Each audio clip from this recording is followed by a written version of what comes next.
Hi everybody, it's Mrs. Garcia and I am going to talk to you guys today about another measurement unit, which is time. We measure time and how much time has gone by. We call that elapsed. How much time has elapsed? How much time has gone by? So you see this is an analog clock here. This is actually from my classroom.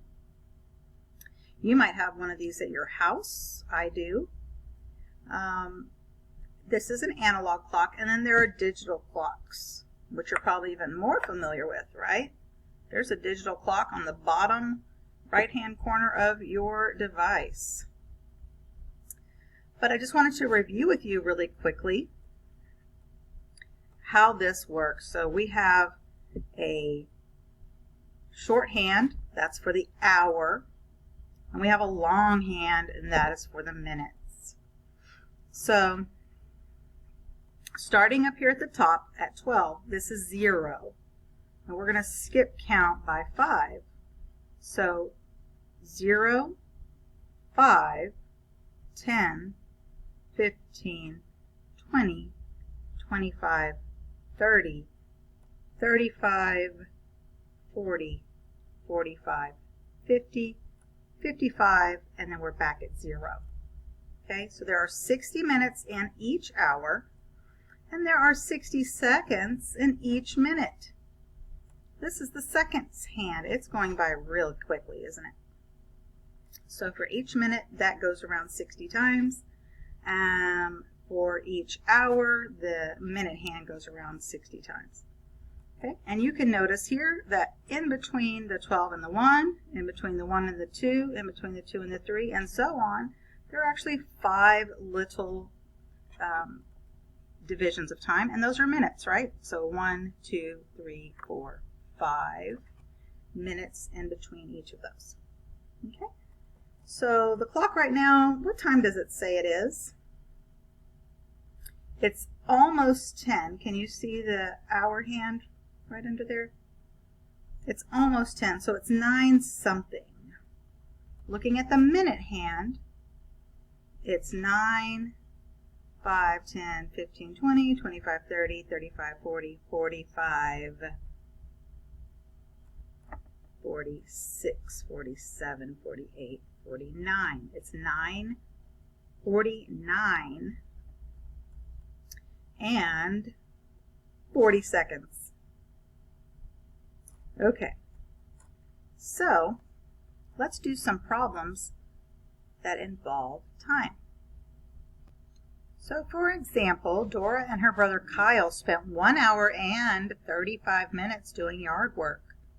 Then they stopped for lunch at 1:20 p.m. So what time did they start doing yard work? PM means the afternoon or evening hours. They started 1 hour and 35 minutes before 1:20 p.m. Okay, so what do we need to find? We need to find the time that Dora and Kyle started doing yard work. All right, what information are we given? What do we know? Well, we know the time that they stopped for lunch, and we know how many minutes they did yard work.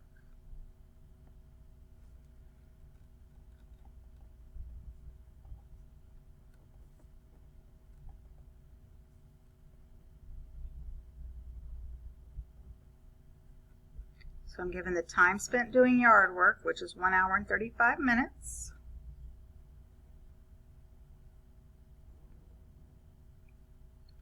And I am also given the time that they stopped for lunch, which was 1:20 p.m. Okay?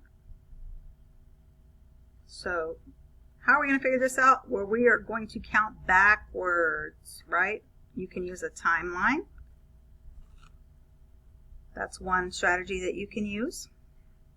So we're going to start at 1:20 p.m., which is the end time we're going to count backwards the 1 hour and 35 minutes. So from 1:20 backwards 1 hour, that puts us at 12:20. From 12:20, we're going to count backwards 35 minutes. We're going to skip count by fives though. So we're going from 12:20 to 12:15 to 12:10 to 12:05 to 12 o'clock to 1:55, 1:50, 11:55, 11:50, and 11:45. So the start time was 11:45 a.m. Now I have another question for you. What if Dora and Kyle had spent 50 minutes doing yard work and they had stopped for lunch at 12:30? What time would they have started doing their yard work? Okay, so start time of 12:30, and they did 50 minutes of yard work. So we're going to skip count backwards 5, 10, 15, 20, 25, 30, 35, 40, 45, 50, 55.